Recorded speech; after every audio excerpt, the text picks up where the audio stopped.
Esse é um guia definitivo para você ter a melhor imagem possível na sua Smart TV Samsung em 2025. Oi galera, eu sou o Matheus e bem-vindos a mais um vídeo de configuração de imagem aqui no canal do YouTube do Aprendemos Juntos. Se você é dono de uma Smart TV da Samsung modelo 2025, esse vídeo é o lugar certo para você extrair a melhor imagem possível da sua Smart TV. Seja ela qual modelo for da Samsung, Crystal UHD, QLED, New QLED, até OLED. Então fica nesse vídeo para poder aprender. A primeira coisa que você deve fazer é desativar alguns recursos de economia de energia da sua Smart TV da Samsung. Eles ficam um pouco escondidos e não estão na guia de configuração de imagem. Olha só, com o seu controle remoto você vai dar um toque no botão de configurações, que fica logo abaixo do botão de liga e desliga, até aparecer esse painel lateral aqui. Você vai abrir todas as configurações. Aqui em todas as configurações, você vai descer até a opção de geral e privacidade. E por aqui, você vai até a alimentação e economia de energia. Aqui em alimentação e economia de energia, é importantíssimo que você desative solução de economia de energia, que você desative otimização de brilho e que você desative o Motion Lighting. Todas essas opções vão fazer, quando elas estão ativadas, que você economize mais com a sua TV energia.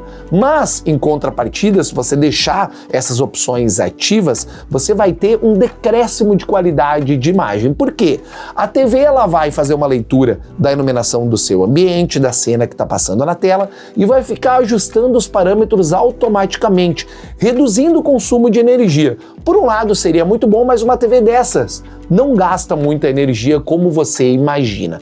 Portanto, essas opções e parâmetros são descartáveis para que você tenha, de fato, a melhor qualidade de imagem possível. Desativou essas opções, você pode voltar.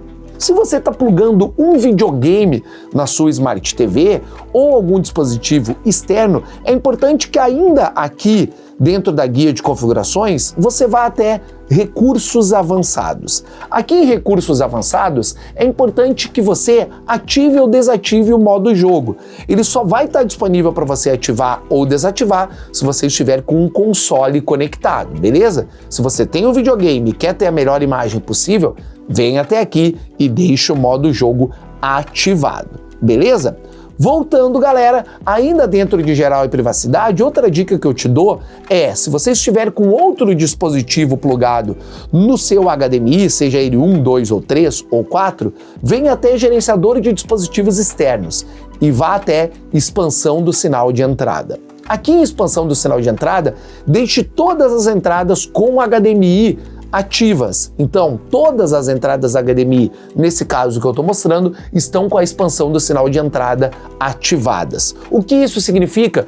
Que você vai ter um intervalo de sinal de entrada da sua fonte externa bem melhor e mais otimizado em relação à qualidade de imagem, principalmente se o seu dispositivo tiver capacidade para HDR, beleza? Essas são as dicas, então, dentro dessas configurações que ficam, entre aspas, escondidas. Agora sim a gente pode ir até a guia de imagem e por aqui eu tenho algumas dicas para te dar.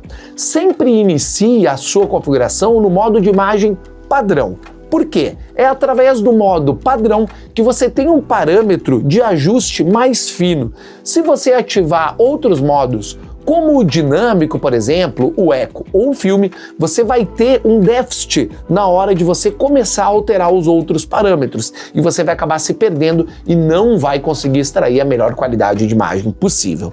Sempre que a gente fala de configurações de imagem, a gente tem que levar em conta também o gosto pessoal. É muito importante você ter em mente que o nível de contraste, brilho e cor que eu vejo e que é agradável para mim, pode não ser agradável para você.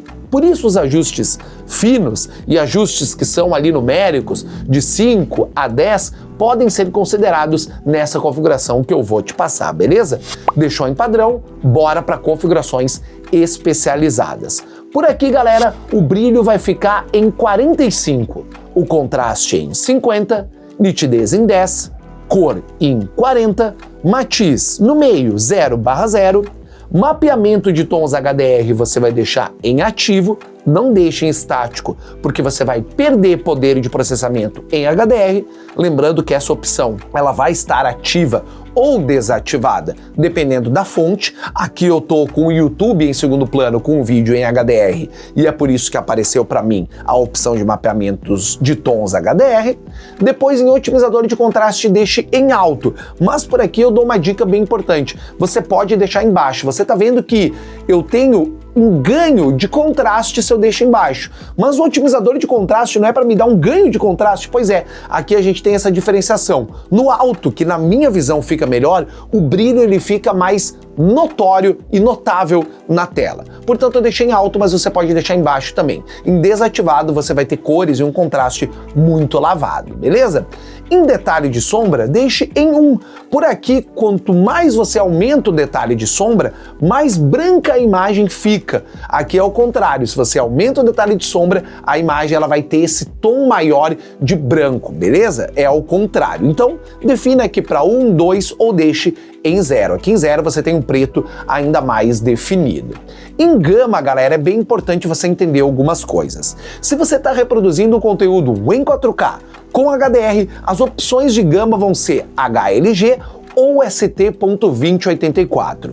Se você estiver reproduzindo o conteúdo em Full HD ou através de um dispositivo externo, como um console ou um dongle como o Roku e Chromecast, ou um receptor e uma TV Box, as opções vão ser em BT 1886 e 2.2. Para qualquer uma dessas opções, você vai escolher e depois vai ajustar a partir do parâmetro logo abaixo, que seria o nível daquele tipo de gama. Aqui em ST.2084 eu dei positivo 1. Sempre que você aumenta a gama, você vai ter um ganho a mais de brilho, cor e contraste, beleza? Principalmente em relação às cores por aqui.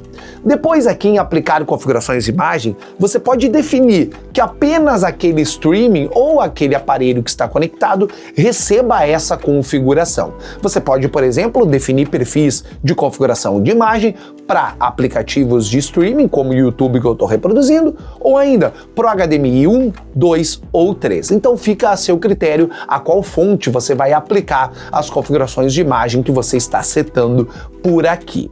Depois em modo filme, ele só vai estar ativo quando você recebe um sinal via HDMI e quando ele é em 1080i. Então por aqui não vai ter sentido você ativar o modo filme, mesmo que o seu receptor ou TV Box tenha capacidade para 1080i. Por aqui não vai fazer diferença porque é para suavizar essas transições em quadros de entradas que são mais antigas, beleza? Então em televisores ou em outros receptores mais antigos. Ótimo! Aqui em configurações do espaço de cores, deixe inativo. A gente vai ter a opção de personalizado para que você possa mudar a gama e ainda as cores dentro dos seus parâmetros de vermelho, verde e azul, mas eu sempre procuro deixar inativo porque você vai extrair a melhor configuração do espaço de cores que aquele criador ou que aquele produtor do vídeo em questão quis te mostrar na tela. Deixe então inativo. Logo abaixo, o realçador de cor é uma das opções que a Samsung colocou em modelos mais atuais. O realçador de cor tem algumas questões bem específicas. Para vídeos em 4K, com HDR, como esse que eu estou reproduzindo na tela, eu não sinto a necessidade de ligar o realçador de cor. Já para conteúdo em 1080p, que não seja com HDR, e para conteúdos que são oriundos de videogames ou ainda de receptores e TV Box, ou seja, de dispositivos externos, eu senti a necessidade, de deixar o realçador de cor em baixo ou em alto. Aqui também vai do gosto pessoal. Tonalidade de cor, para qualquer situação, eu deixo em padrão. Depois a gente tem a estabilidade de branco, que eu deixo em 2 pontos e não altero nenhum parâmetro. E configurações de nitidez da imagem é muito importante. Deixe sempre em automático. Se você deixar em desativado ou no personalizado, você vai ter queda de frame rates e aquela imagem travada na tela, beleza? Depois a gente volta por aqui e nós temos a configuração do tamanho da imagem. Como eu estou reproduzindo no YouTube, eu não consigo mexer, mas se você conseguir mexer, você vai deixar em padrão 16:9 e o ajuste da tela em automático. E prontinho, aqui a gente tem por último o restaurar imagem para voltar tudo às configurações de fábrica. Esse é o guia definitivo mesmo para você ter a melhor imagem possível na sua TV Samsung em 2025. E aí, o que você achou dessa configuração? Vai testar aí no seu televisor? Lembrando que você pode experimentar também em TVs mais antigas da Samsung, como modelos 2024 e 2023, beleza? Se você gostou desse vídeo, não esquece de deixar o seu like, se inscrever no canal que nos ajuda muito, ativar o sininho das notificações para não perder nada e também, galera, aqui na descrição estão alguns links importantes, como os links de promoção dessa TV mostrada aqui no vídeo, que é a Samsung U8600F. Te espero em uma próxima, um grande abraço, valeu!